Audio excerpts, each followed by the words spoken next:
Fellow Gambians, no one doubts the existence of the coronavirus pandemic and the destruction it is causing to life and economies around the world.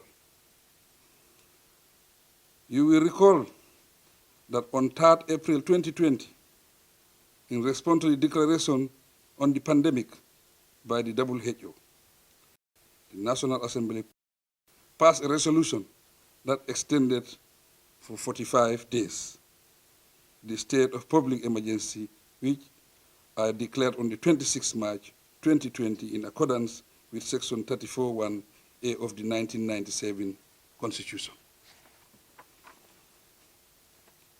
At the time,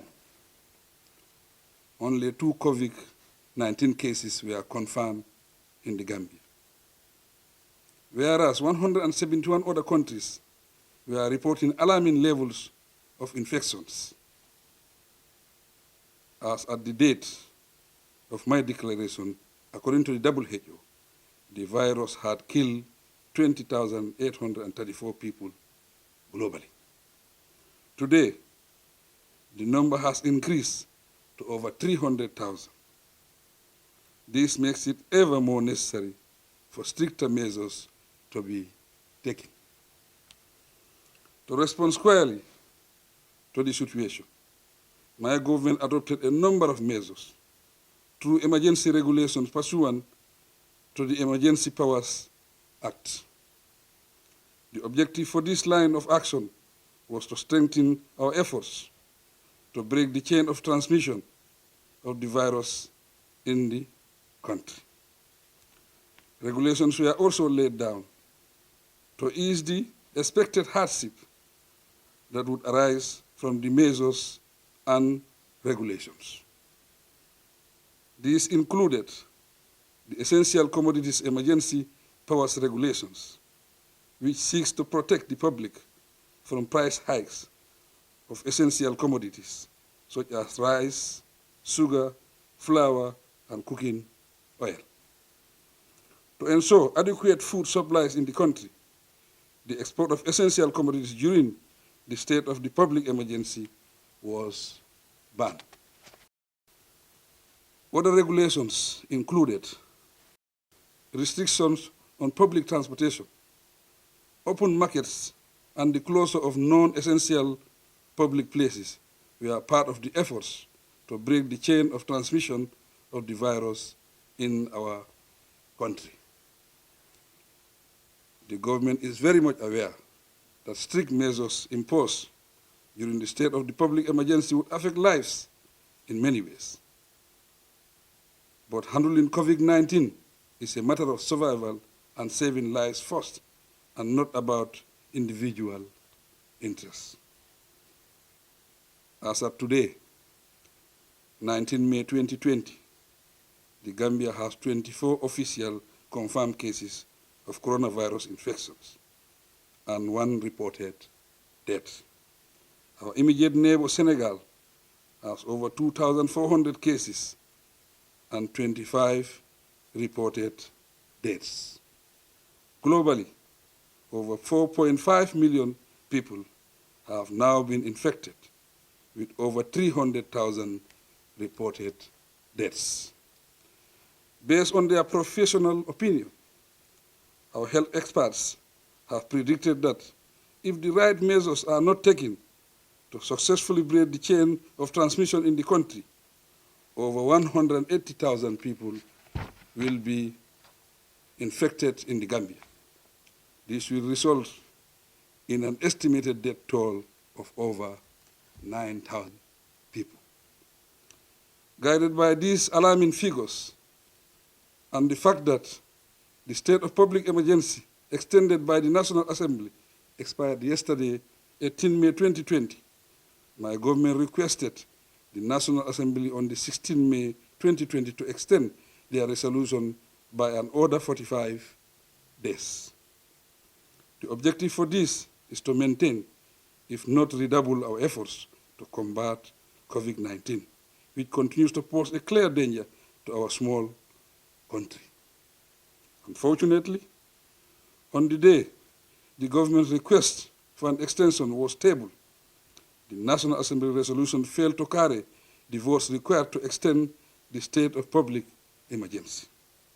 23 members of the National Assembly voted in favor of extension, while 25 members voted against it.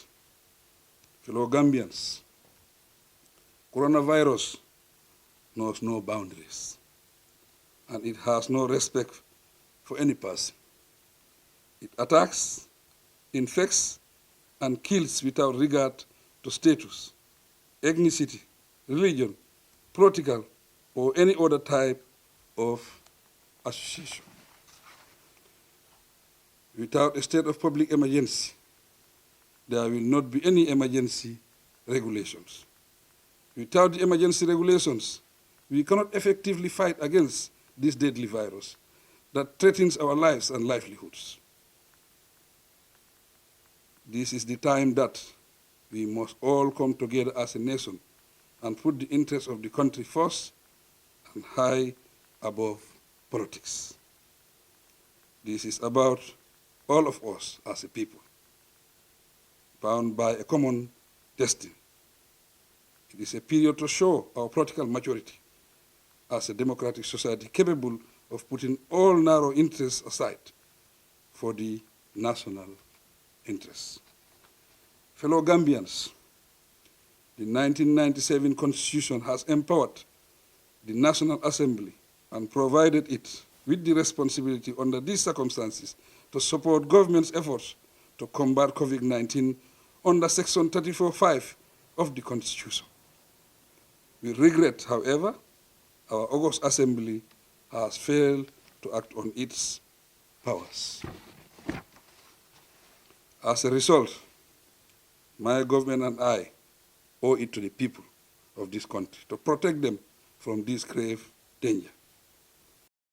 It is my duty to act, and it amounts to a deadly abdication of responsibility if I fail to take the right action in the face of an obvious threat to the lives of our people. In light of this, I have evoked the powers conferred on me by Section 34(6) of the 1997 Constitution to further declare by proclamation published in the Gazette effective today, 19 May 2020, that a state of public emergency continues to exist in the whole of the Gambia.